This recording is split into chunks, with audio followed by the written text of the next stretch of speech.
Orden del día. El presidente de la República, don Martín Vizcarra Cornejo, ha prometido regresar, pero ya para inaugurar obras, para ver los avances de la obra, y ojalá que esto sea así. Pero Reconstrucción con Cambio va más allá de lo que es actuar después de. Muy pocos, las autoridades no les gusta actuar antes de, es decir, en la prevención.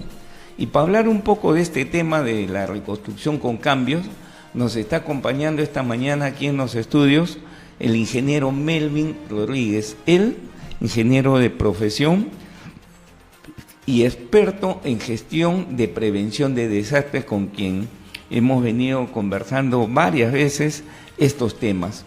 Y el diagnóstico es dramático, ¿eh? De 100 ha avanzado apenas 10%.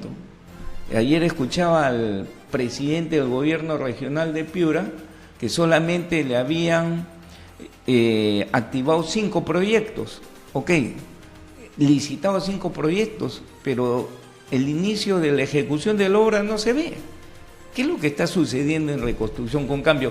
Ingeniero Melvin Rodríguez, muy buenos días y gracias por estar aquí en Señal Alternativa. Muchas gracias, amigo Oscar. Sí, pues ahora me doy con la sorpresa de que Edmer Trujillo es el nuevo ministro de Transportes. Considero que ante la cercanía y amistad que tiene Vizcarra con Edmer Trujillo, porque ellos han sido compañeros de trabajo en el gobierno regional de Moquegua, ¿no? Entonces, más que una actitud de conocimiento en gestión pública, hay un tema de confianza, hay un tema de relación brazo a brazo que se tienen entre ambas personas, ¿no? Que inclusive cuando fue nombrado en el cargo de vivienda, Edmer Trujillo fue pues a petición del hasta ahora hoy día presidente, pero cuando fue vicepresidente fue a petición de Vizcarra para que él pueda tomar esta plaza. Luego pasa a Sedapal, frenando algunos aspectos con respecto a temas de presupuestos para el tema de ejecución de obras de agua, y ahora lo vemos pues en el tema de transporte cartera, que también ha sido vista por Vizcarra anteriormente y que le trajo algunos problemas, como el tema de Chincheros, que bueno, ya también se desvirtuó la inclusión o la relación que él tenía con el tema Chincheros, ¿no? Porque esto ya también se ha dado a foja cero con él, ¿no? Ahora, percibo de lo que usted me habla que de repente Edmer Trujillo no es la persona indicada. Edmer Trujillo es un conocedor del tema de gestión pública. Pero una cosa más allá, es conocedor de la gestión pública, la otra es ser ejecutor. Así es.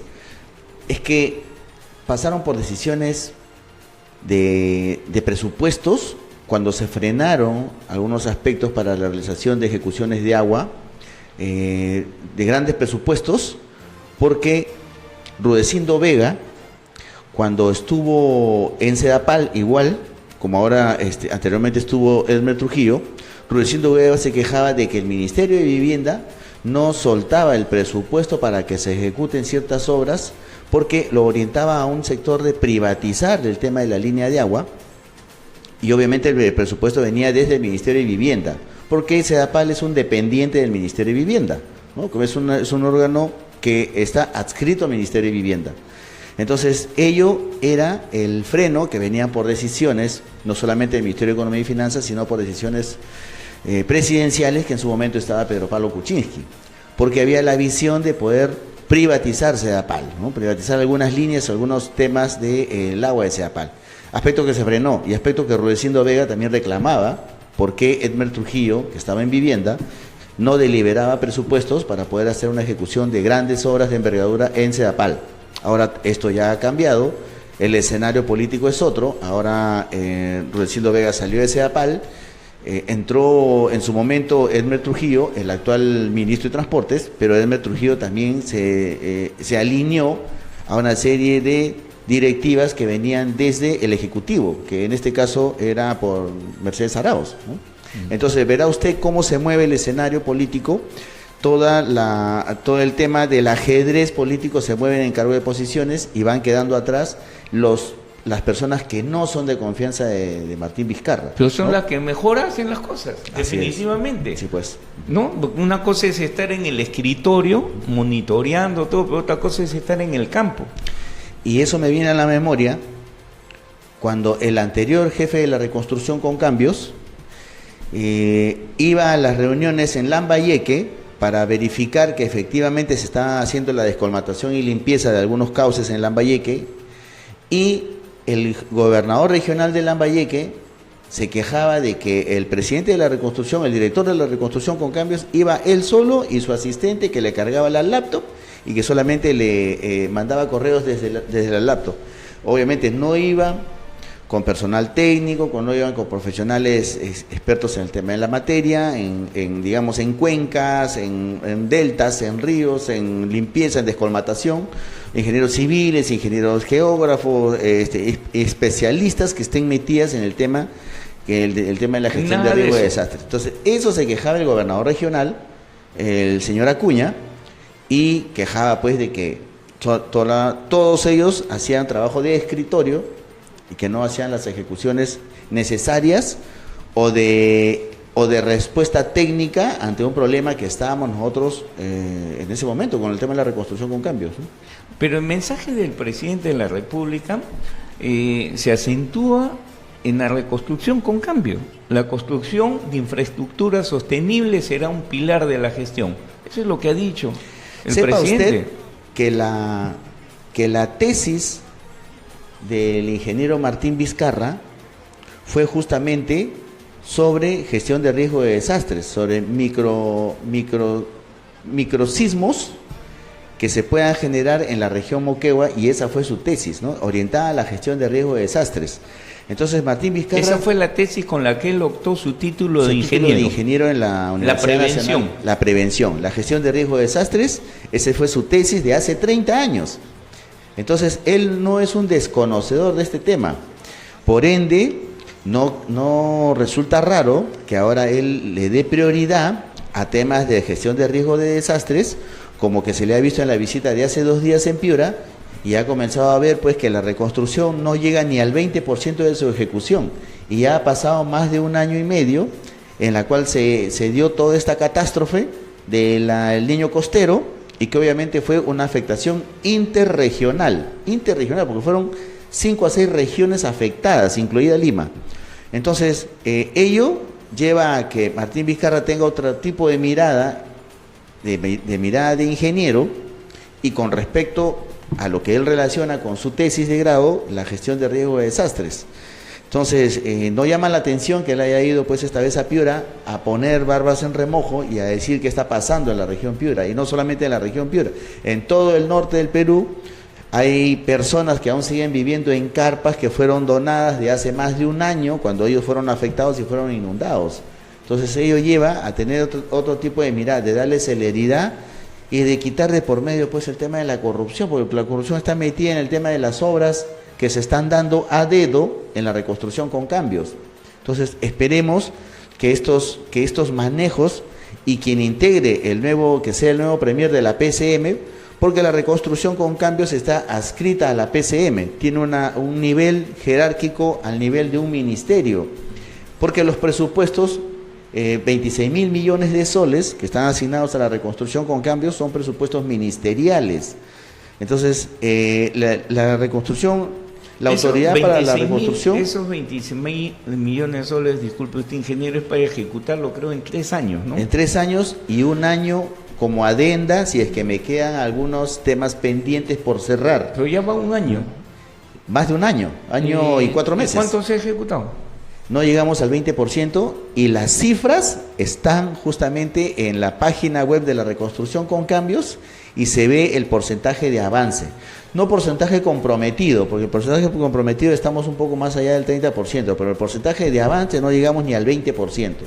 Ni al 20%. Entonces ahora, es preocupante, ¿no? Ahora, el tema pasa también por saber la parte ejecutiva. ¿Quiénes van? Porque muy bien, el presidente o el jefe de reconstrucción con cambio, pero abajo donde se tiene que llevar los procesos, la ejecución de las obras, las supervisiones, pareciera que no se avance en ese aspecto. La presidencia del Consejo de Ministros tiene una Secretaría de Gestión de Riesgo de Desastres, que obviamente la visión pasa por estas secretarías para ver de qué manera se articula entre los gobiernos regionales, provinciales, distritales y la presidencia del Consejo de Ministros, que las obras justamente están siendo derivadas, y ese también fue el reclamo de los gobernadores regionales del norte, que las obras están siendo derivadas a los ministerios, el Ministerio de Vivienda, el Ministerio de Agricultura, el Ministerio de Transporte, hasta el Ministerio de Educación. Como núcleos ejecutores, para que ellos manejen los recursos. El presupuesto del Ministerio de Vivienda, su presupuesto intangible que se le da anualmente, se suma el presupuesto que se le está determinando por parte de la Autoridad para la Reconstrucción con Cambios. Esos 20 millones pasan al ministerio. Un tema porcentual pasa a cada ministerio y algunos temas, puntos porcentuales, pasan a algunos gobiernos regionales. Cuando esto debería ser de manera en ejecución, debería ser de manera mucho más convenida para que los gobiernos regionales sean los ejecutores de estos procesos. ¿Por qué? Ellos conocen su región, su idiosincrasia, su geomorfología, su geografía y sus proveedores también, sus ejecutores de obras. Verá usted que la mayoría de las ejecuciones de obras que se están derivando en Tumbes, Piura, Cajamarca, en estos sectores del norte del Perú, son ejecutores que generalmente son ejecutores de la región Lima. O sea, son los limeños los que están ejecutando las obras del norte. Es fácil ver.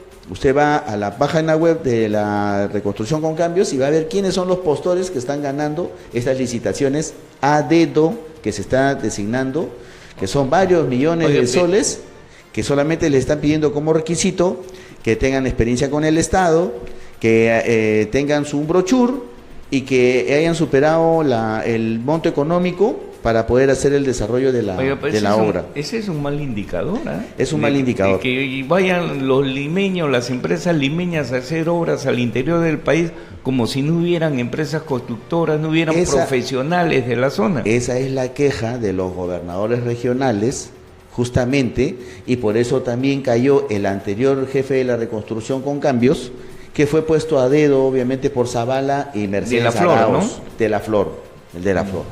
Entonces, ello hizo de que la suma de todos los gobernadores regionales pidan el cambio del señor de la Flor, que se ha retirado y ahora... Y mordiéndose los dientes lo sacaron. Por supuesto, ¿no? Por supuesto. Pero, ojo, igual lo pusieron en la sombra, porque el señor prácticamente ha dejado a sus segundos en las... Porque hay cada director regional de la reconstrucción en cada región. En Tumbes, en Piura, en Lambayeque, en La Libertad, en Nancas hay un director regional. Incluso acá en Lima. Y acá en Lima, obviamente, porque desde acá de Lima despacha el director nacional de la Reconstrucción con Cambios, que es el señor Quispe, ¿no? Bien, son las 9 de la mañana con 25 minutos. Estamos conversando con el ingeniero Melvin Rodríguez el tema de reconstrucción con cambio. En el siguiente bloque vamos a conversar lo que es la prevención. Ahora, indudablemente, a mí lo que me ha preocupado es haberme enterado esta mañana en un medio local que el despilfarro de los recursos de presupuesto de reconstrucción con cambio, una parte se va para pagar hoteles de profesionales de Lima que llegan a Piura a conocer la realidad de Piura, cómo resolver los problemas. Y lo que me ha llamado la atención es que solamente un funcionario esté gastando 15.000 soles mensuales por alojamiento, comida. Bueno, es increíble esto, ¿no? 9 de la mañana con 26 minutos, nos vamos a una pausa y estamos retornando porque hay más aquí en Señal Alternativa.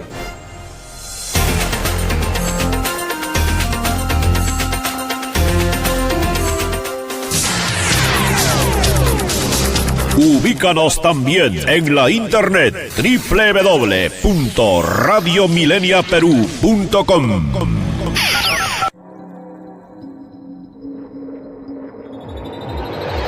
Vecino, vecina, cuida el agua, no la desperdicies. Te lo recuerda señalalternativa.com.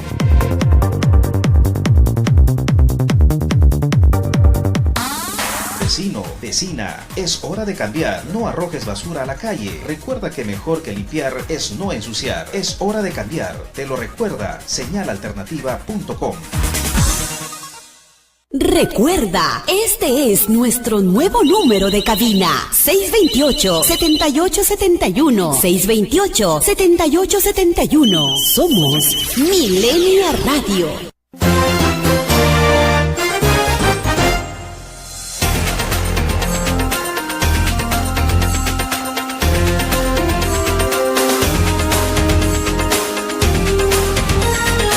Mañana con 27 minutos, 9:27 minutos de la mañana. Este otoño tus hijos y tú pueden reforzar su confianza y desarrollar su talento con los excelentes profesores de Rayo en la Botella.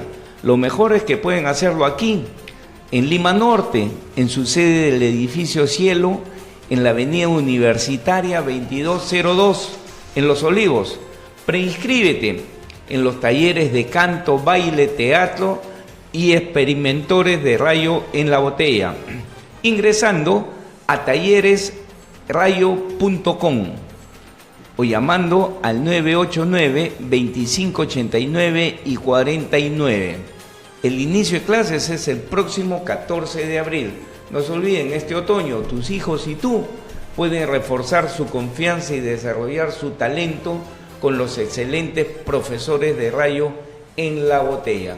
9 de la mañana con 29 minutos, estamos en el diálogo con el ingeniero Melvin Rodríguez. Él es experto en gestión de prevención de desastres y estamos analizando este tema de la reconstrucción con cambio. El ministro Exmer Trujillo ha sido designado por el presidente de la República como titular de Transportes y Comunicaciones, y le preguntaba en el paréntesis al ingeniero qué tan importante es para este proceso de reconstrucción con cambio en la designación del actual ministro de Transportes y Comunicaciones. Y lo cierto es que la infraestructura vial es básico para todo este proceso de reconstrucción con cambio, y lo tiene que ver el Ministerio de Transportes. Claro que sí, directamente. ¿Por qué? Recordará usted cuando se hizo el resumen de todos los daños que causó el fenómeno del Niño Costero. Habían muchos puentes que fueron destruidos, muchas carreteras que fueron cortadas justamente por el tema de la inundación, muchos ejes viales desaparecieron y en algunos casos algunas trochas carrozables que me llevaban a los pueblos o a los centros poblados, ¿no? O caseríos, ¿no? Lo más penetrado que pueda existir desde una ciudad hacia los caseríos, muchas veces lleva horas en poder llegar hasta estos sectores.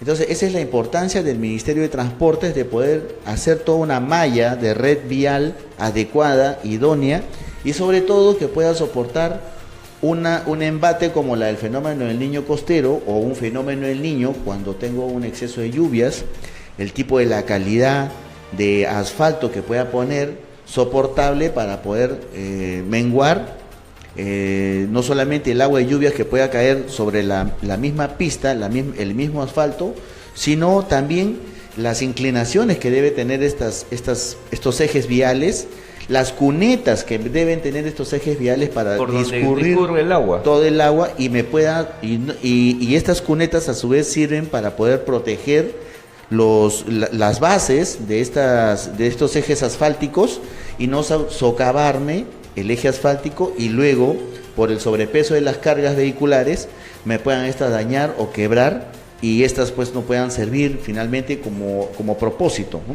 Ahora, más allá de ello, el tema de los puentes.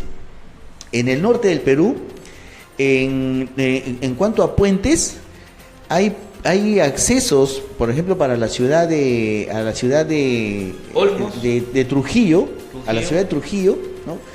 Cuando uno empieza a ingresar, sale de la región Ancash hacia la región Libertad, hay un puente que se cayó producto del fenómeno del Niño Costero por las altas lluvias intensas y finalmente terminaron haciendo un puente Bailey. Ese puente Bailey hasta el día de hoy prácticamente es el eje de entrada hacia la región La Libertad. Y ese puente Bailey solamente son puentes temporales, no puede ser un puente fijo.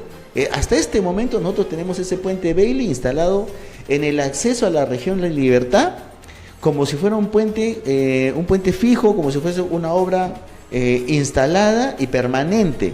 Entonces los puentes Bailey sirven para auxiliar simplemente, sirve para poder sacar de un embrollo que nosotros tuvimos como el fenómeno del Niño Costero, para poder auxiliar y luego ejecutar una obra adecuada con los carriles adecuados para poder hacer el acceso y salida a una región tan importante como la región La Libertad.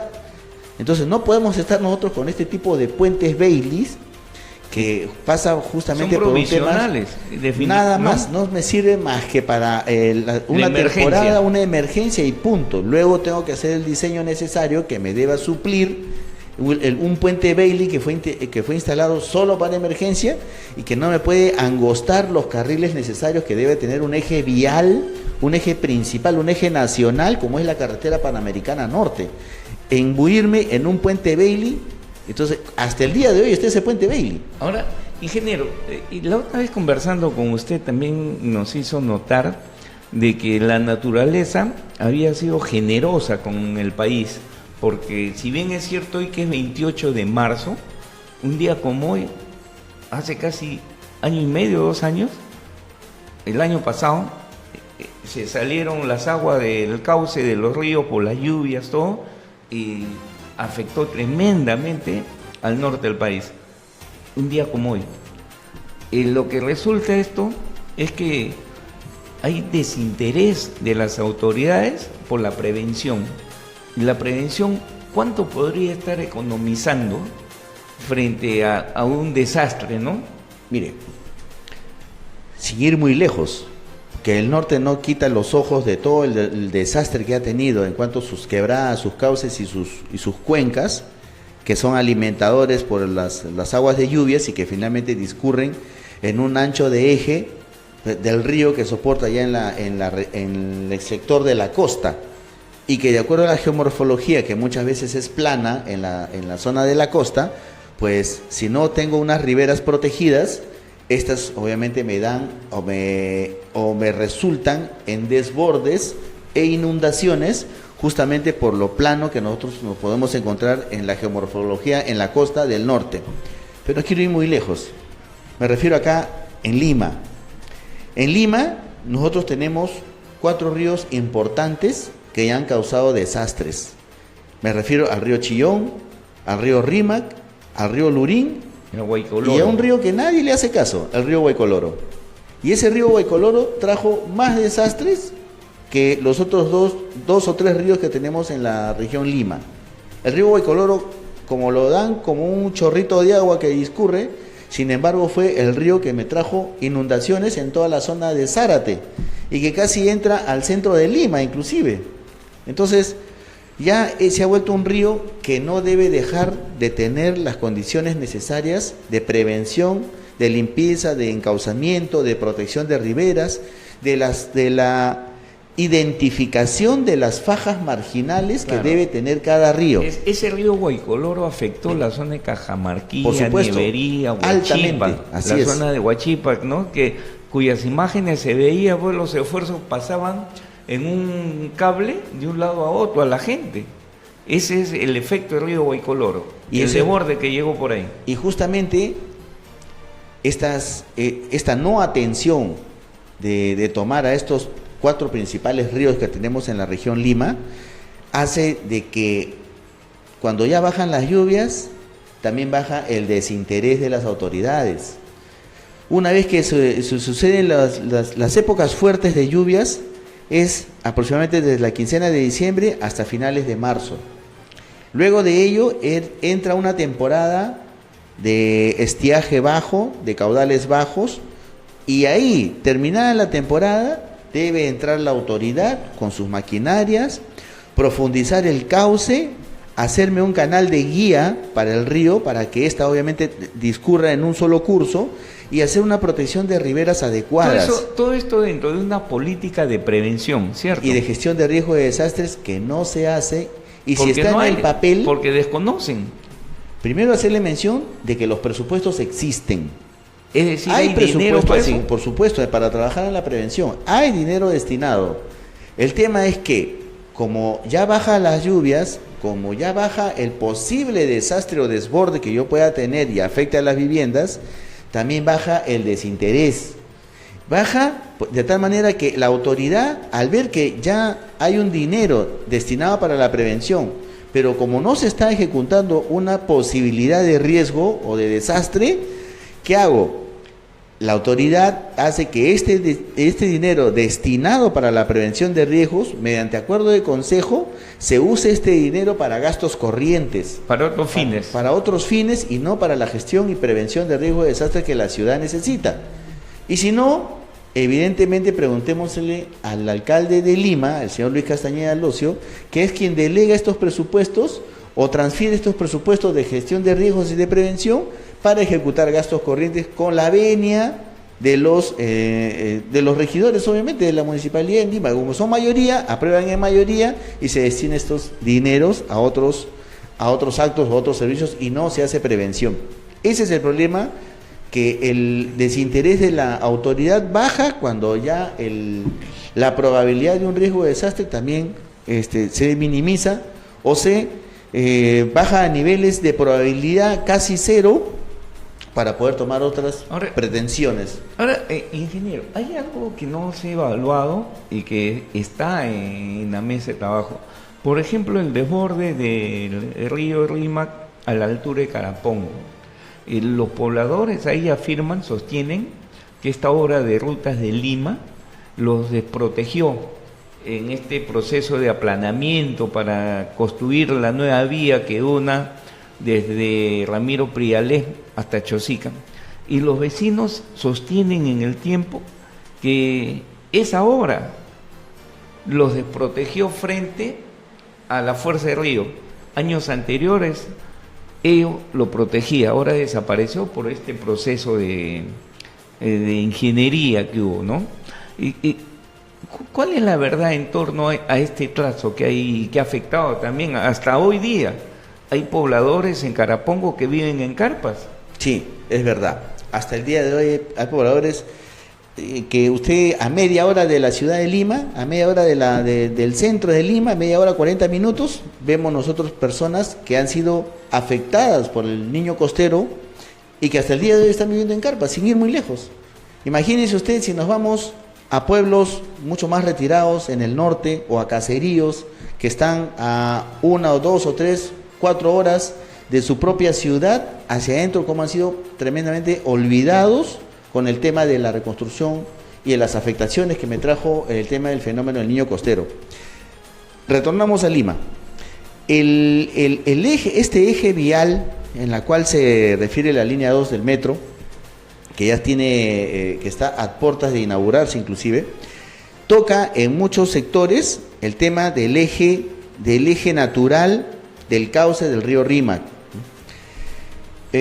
Kilómetros arriba, por el sector de Chosica, hemos visto que no solamente la población está asentada prácticamente hasta la ribera del río Rímac, hasta la ribera está asentada, y hay viviendas que tienen inclusive títulos de propiedad de COFOPRI, que fueron entregadas con fines políticos muchas veces, y que estas personas, bajo la ley de reasentamiento poblacional, poco conocida por las autoridades, y las fajas marginales que me exige el retiro de una cantidad de metros de distancia del ancho natural que debe tener todo río. Entonces, estamos ante una ejecución de normativa que no se ejecuta. Estamos ante la inacción de los alcaldes, no solamente del distrito de Chosica, sino de la municipalidad provincial, la inacción de aplicar la faja marginal. Estamos ante la inacción de que la Autoridad Nacional del Agua ejecute firmemente el tema de la faja marginal para hacer el retiro de estas personas. ¿En qué momento podrían retirarse estas personas si tienen un título de propiedad? Entra aquí el Ministerio de Vivienda, por intermedio de sus distintas direcciones, como el programa Nuestras Ciudades, por ejemplo, para que estas personas que están asentadas en las zonas de riesgo de la faja marginal de los ríos, estas personas puedan tener un justiprecio justo, equitativo, en función a lo que ellos también han construido, de repente sin conocimiento, porque era la responsabilidad de la autoridad hacer saber de que en esa zona no se puede habitar y es una zona de riesgo y es una zona que es una zona intangible. Entonces, hay una serie de entidades responsables y hay la inacción de la autoridad, tanto local como provincial, de no hacer que esto se cumpla y no poner en salvaguarda a estas personas. La desprotección que usted me habla de temas de las riberas ha ocurrido exactamente como en el punto de Chosica, donde han estado construyendo un muro de contención en plena época de lluvia, de caudales altos, y obviamente esta obra se afectó, se dañó y desprotegió a todas estas personas que estuvieron en la ribera del río Rímac, en el sector de Chosica, afectando a varias viviendas, y que estas personas que tenían una vivienda construida finalmente pasen a vivir a una carpa. Imagínese usted en la tranquilidad de su hogar, viviendo con el riesgo latente, permanente, por no tener una defensa ribereña adecuada, y porque obviamente yo estoy expuesto en un sector de la faja marginal donde no me corresponde, pero sí es la responsabilidad de la autoridad de hacerme saber que yo debo hacerme una reubicación. ¿Y cómo me reubico? Con la ley de reasentamiento poblacional, que la ejecuta entre el gobierno local, la municipalidad provincial, CNPRED, la presidencia del Consejo de Ministros, el Ministerio de Vivienda, INEI, que hace el censo para identificar cuáles son estas personas, la Autoridad Nacional del Agua, que es la responsable de determinar la faja marginal y de indicar hasta qué zona es una zona reservada o es una zona protegida y es una zona intangible. Ingeniero, lo que es cierto es que cuando hay una emergencia se activan varias instituciones y uno siempre ha reclamado, oiga, ¿por qué no se centraliza? Es decir, una sola institución activa a varias, pero que es diferente a que frente a una desgracia se activen simultáneamente todos. Eso genera desorden, caos, desorientación. ¿Eso lo han evaluado? A ver, la gestión de riesgo de desastres en el Perú se ha orientado a ser una autoridad que reacciona en el post-desastre. No apuestan por la previa. En la prevención no se trabaja, y cuando ya baja el peligro o la probabilidad de riesgo que yo tengo en una determinada zona, cuando ya baja, también baja el interés de las autoridades. Entonces, como ya no tengo un tema de emergencia o de atención para que después tanto la prensa o el ciudadano entre en cuestión, entonces lo primero que hago es correr, llevar carpas, llevar bidones, llevar colchas, llevar frazadas, para ver que nosotros sí estamos haciendo una respuesta, ¿no? Me refiero a la autoridad de la gestión de riesgo de desastres. Y que muchas veces va el Ministerio de Salud llevando carpas, muchas veces va INDECI llevando carpas, la Municipalidad de Lima llevando carpas, la municipalidad local llevando carpas o atendiendo con bidones o con carpas. O sea, todo el mundo lleva una ayuda que muchas veces se multiplica porque no hay una identificación clara para la atención de gestión de riesgo de desastres en una emergencia o en un post-desastre. Entonces, ¿qué falta? Falta identificar de que la gestión de riesgo de desastres se vuelva en una sola columna, con las responsabilidades que le compete a cada entidad inmediata, para no duplicar esfuerzos o no duplicar la ayuda humanitaria, que muchas veces no solamente pasa por una sola línea de llevar carpas o agua, ¿no? Muchas veces hay hasta una atención psicológica o hay una atención post-desastre de ver qué hacemos o cómo reponemos a estas personas para que recuperen la calidad de vida que llevaban. Y sobre todo lo que usted ha señalado, las emociones propias, ¿no? Porque uno queda dañado psicológicamente. Claro que sí, ¿recuerda usted este río que se llevó un hotel completo? Un hotel completo. Para una persona que desconoce, que deba construir al costado del cauce de un río y que luego, con la fuerza de la naturaleza, el socavamiento que hace sobre la base donde estaba este hotel, ¿no? Esta persona, imagínense, esta persona debe haber invertido pues por lo menos $500,000, por lo menos, para poder construir su... Todo. Y de un momento a otro lo ve usted en el fondo del río. Entonces, desconocimiento de la persona, probablemente sí, pero es responsabilidad de la autoridad decir, señor, ahí no se puede construir. ¿Le dieron licencia de construcción o no? La municipalidad, teniendo conocimiento de que existe una faja marginal, todos los ríos del Perú, todos, absolutamente todos, tienen una distancia de faja marginal de cuántos metros a la derecha y cuántos metros a la izquierda, no se puede hacer ningún tipo de actividad residencial, de vivienda, industrial. Porque quien tiene que hacer respetar eso es la autoridad. La autoridad local, por intermedio de sus entes ejecutores y por intermedio de la documentación técnica que le puede ser abastecida por la Autoridad Nacional del Agua, por el Instituto Nacional Geológico Minero, que es el INGEMET, por ejemplo, que es el que ve el tema de los suelos, por la Ministerio de Vivienda, por el programa Nuestras Ciudades, que está muy involucrada para ver qué ciudades existen en este momento en riesgo y poder rehabilitar o reasentar a todas estas personas que están en una situación de riesgo, geológicamente hablando, para poderlas reasentar a una zona de un riesgo alto que fue declarada a una zona de riesgo bajo.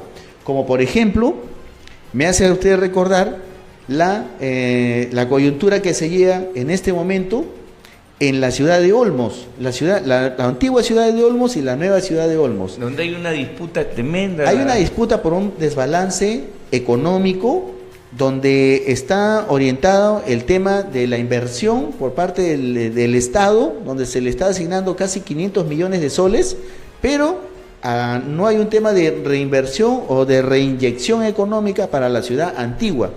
Lo preocupante de todo esto es que la nueva ciudad de Olmos está más orientada a darle propiedad a personas que están relacionadas a la actividad agroindustrial en el sector de Olmos y que muchas veces no son personas que viven en Olmos.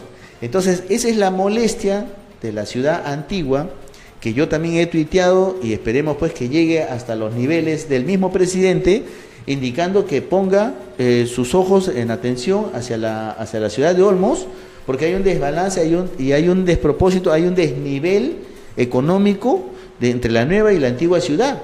Entonces, no se está mirando con los mismos ojos en temas de inversión a la antigua ciudad y a la nueva ciudad, y hay una desvinculación entre ambas ciudades, porque creo que dista a 1 hora de la ciudad antigua a la ciudad nueva. Ahora, esto es lo que se conoce de Olmos, ¿no?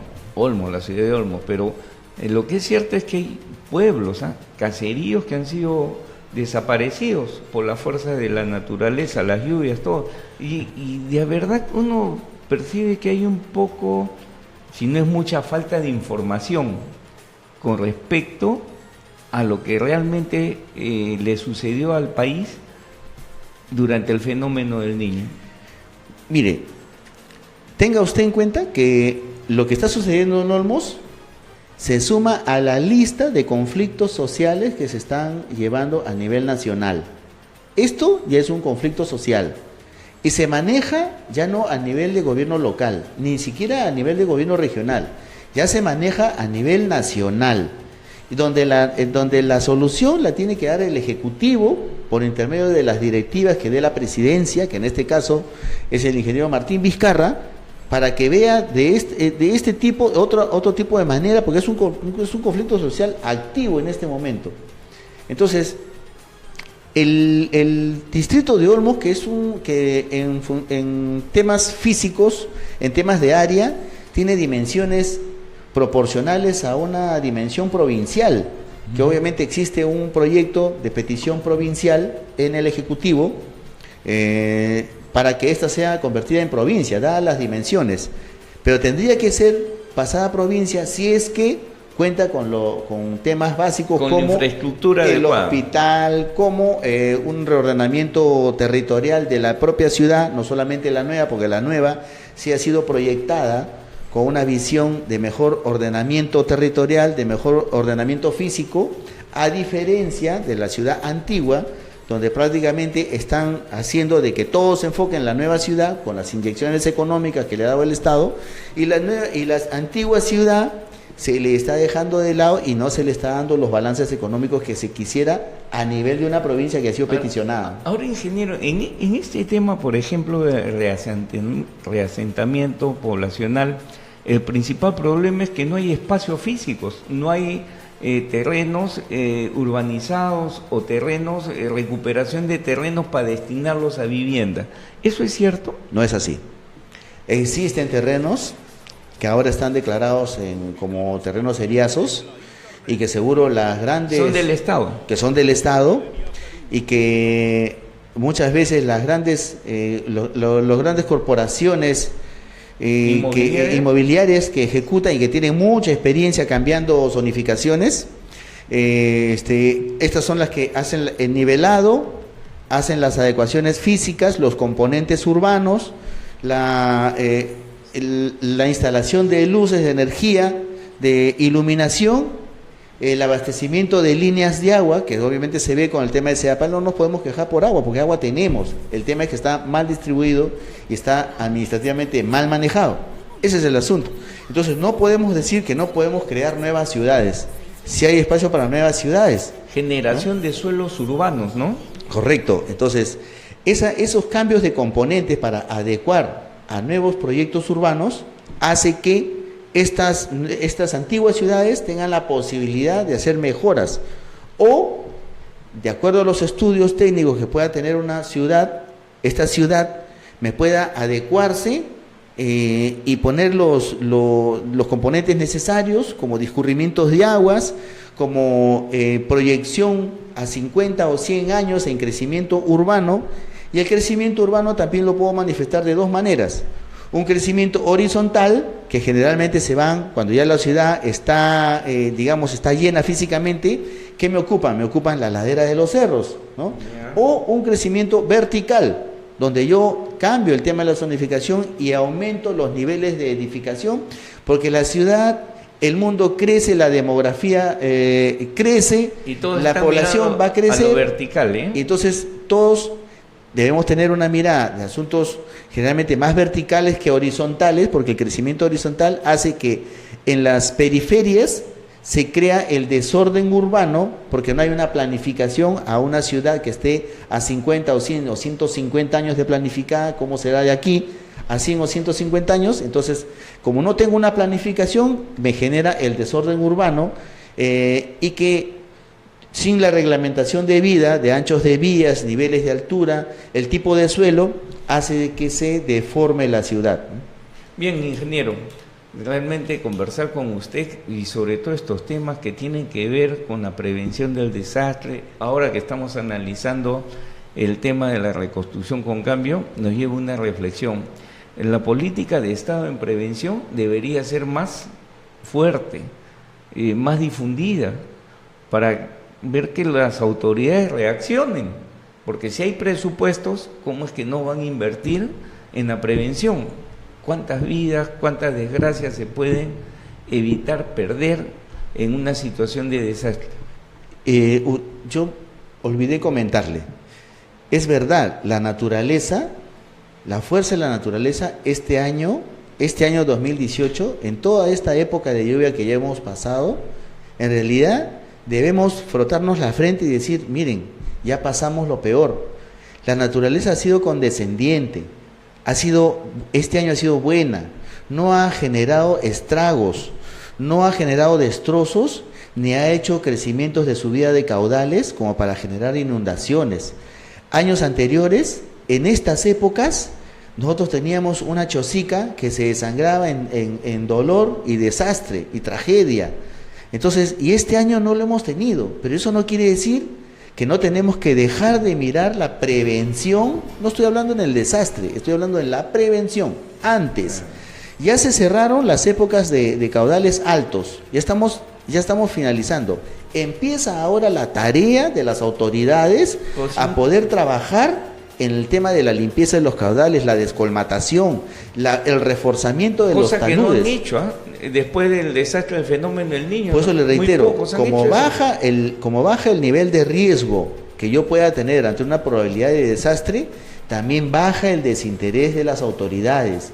Y ahí es donde se debe quebrar. Si ya bajó el nivel de riesgo, debe subir la preocupación de la prevención de las autoridades para empezar. Estamos en el tiempo necesario para empezar a hacer una protección de riberas y hacer un embellecimiento de todo lo que es las laderas para que se vuelva en un eje turístico, por el contrario. Todo lo que es la faja marginal. Por supuesto, son buenos puntos. Tan igual como hay en otros países. Así es, sin ir muy lejos, en Chile, el río Mapocho es una hermosura de río porque se vuelve en un punto turístico. En Quito también. Así es, pero así estamos en el Perú. Baja el nivel de riesgo y baja el desinterés de las autoridades en el tema de la prevención, y eso debemos quebrar. Muy bien, ingeniero, muchísimas gracias por estar esta mañana aquí en Señal Alternativa. Creo que hemos conversado ampliamente y los que han resultado conociendo un poco más de esta situación es nuestros oyentes, que ojalá tomen nota, debida nota, para que le pidan a su autoridad que de verdad inviertan en prevención, y la prevención puede evitar muchos dolores de cabeza. Agradecer a la naturaleza, preciso, ¿no? Por supuesto. Agradecerle que este año ha sido generosa, no nos ha golpeado. Muy buena con nosotros, así es. Muy bien, el ingeniero Melvin Rodríguez ha estado con nosotros hablando sobre temas que tienen que ver con la prevención de desastres y que tanto preocupa a nuestro país. No olvidemos que nuestro país es potencialmente una zona de riesgo a lo largo y ancho del país, y la prevención debe estar vigente como política de Estado, y quien tiene que activarla son las autoridades.